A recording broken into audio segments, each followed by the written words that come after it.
Hello, this is Jeff from Studio 41 Productions, and after our studio-wide layoff after that game, I am finally kicking off the year of Star Wars with my reviews of Star Wars Battlefront 1 and 2.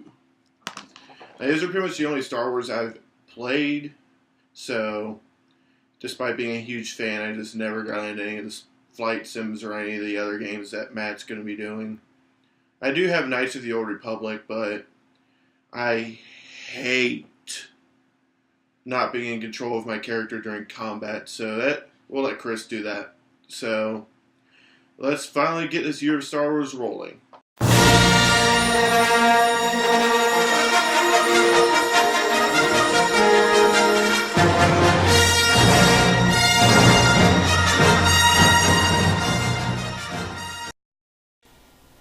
Alright, so I guess we'll just start with Star Wars Battlefront 1 here.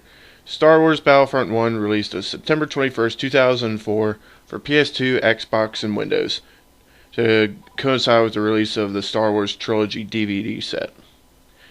It then got a Mac port in 05 and actually got a cell phone version. How that was possible back in 05 completely blows my mind, but whatever. Star Wars Battlefront 1 didn't, I guess we'll start with the story, and it doesn't have one. It has a historical campaign where you just play through from the Clone Wars up to the Civil War. But if you're playing Star Wars Battlefront, you are playing Galactic freaking Conquest. This is the mode you play in this game. It is awesome. You start with one planet and have to conquer all the other ones. And with each planet you conquer, you gain a bonus from that planet that can help you in combat in some way. And if you're even the Empire, you can freaking blow up a planet. Which is, I didn't even know that. I've actually only played Battlefront 2. When I actually say I play these games, I actually only played the second one. But that's awesome. You can freaking blow up a planet as the Empire, that is.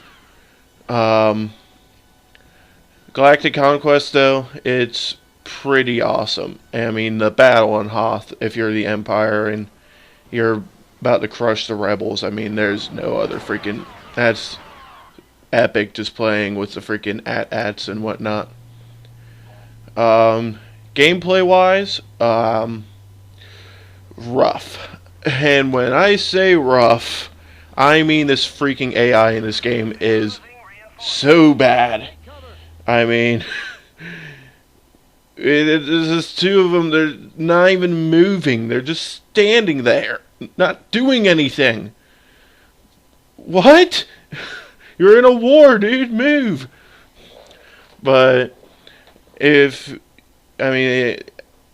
on normal mode, once I figured out how to freaking play this game and got used to it again, I was completely and totally destroying, pretty much single-handedly racking up about 50 plus kills, capturing all the conquest markers, which drains your enemy's resources, or reinforcements actually, even faster, so they can't freaking respawn in anymore. And why the heck?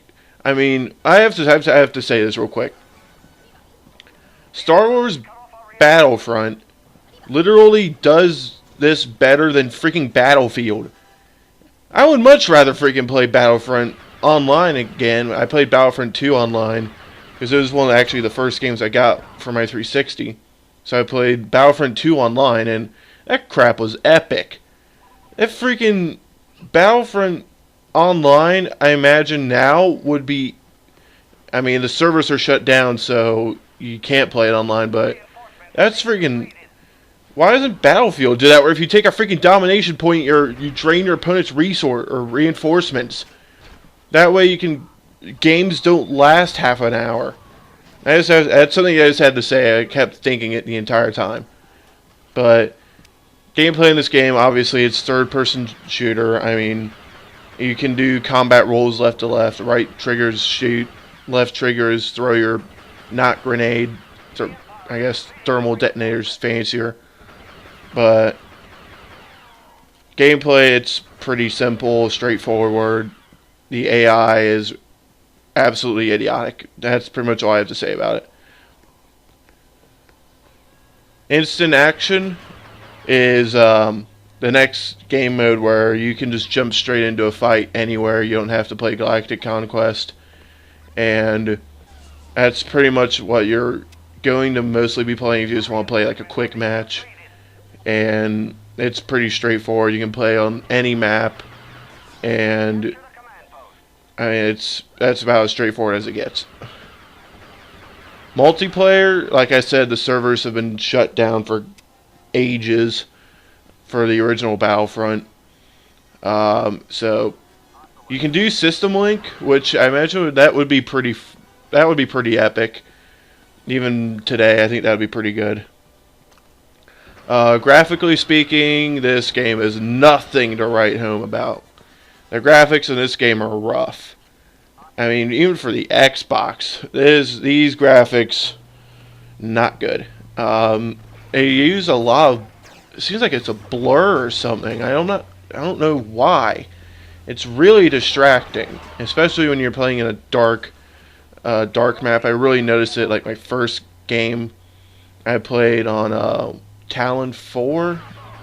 Talon 4, I think is what it's called. I played my first game of this on that map, and it was really distracting. Because my character is just super freaking blurry. Sound-wise, it's gunshots or lasers, and it's pretty straightforward. Nothing to write home about. Obviously, the score is awesome. It's freaking Star Wars. But Star Wars Battlefront 1, honestly, just do yourself a favor and get to. That's all I have to say. It's not bad, but I would definitely rather play Battlefront 2 over Battlefront 1. I mean, once you figure out the controls and everything, you're going to just destroy the freaking AI. Saying it's incompetent would be a compliment. Let's just put it that way. So let's move on to Battlefront 2.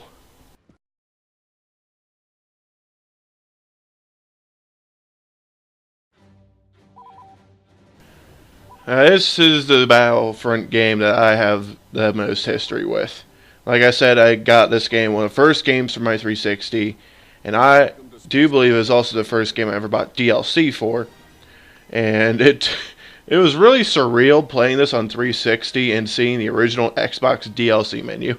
It was really weird seeing that when I got this game. Battlefront 2, though, story-wise, it's got it does have a story. It's from a perspective of a retired stormtrooper who fought as a Republic trooper and then as an Empire stormtrooper. It's nothing. I don't think the story's anything to write home about. It's actually really freaking hard. It's notoriously hard, actually. And if you wanted a challenge in this game, go ahead. But I have no freaking reason to play a story in a Battlefront game, or a Star Wars game for that matter. I know how that story ends.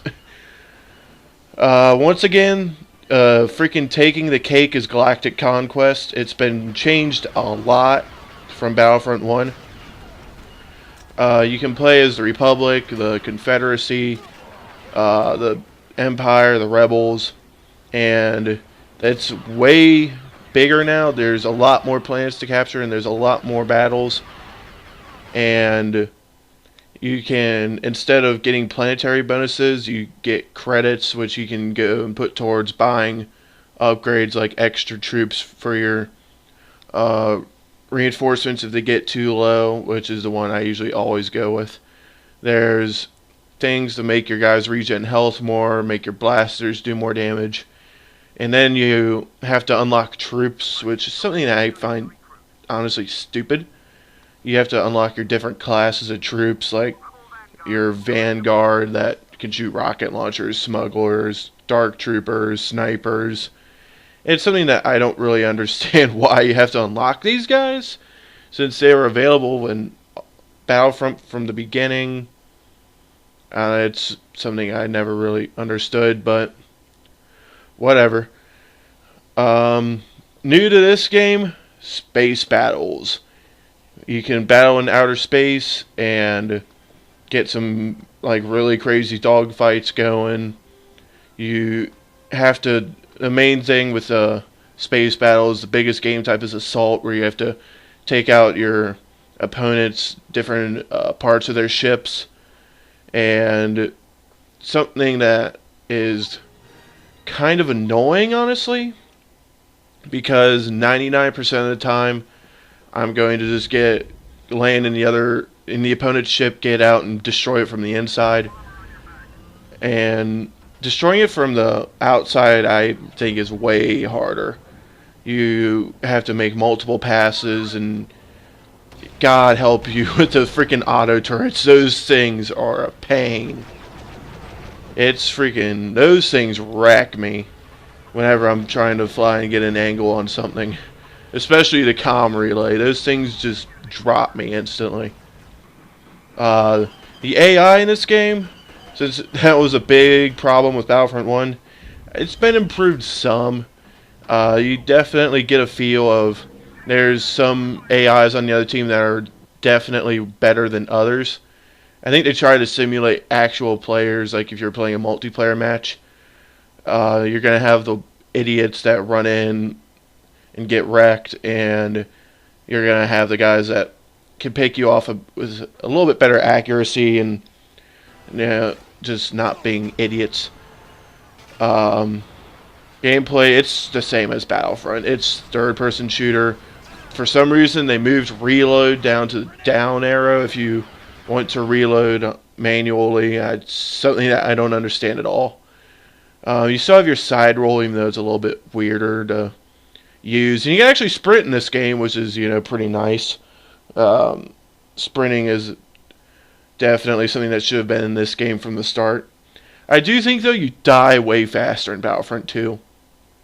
Battlefront 2, I feel like you just die in like 4 or 5 shots, whereas Battlefront 1, it was probably like 6 or 7.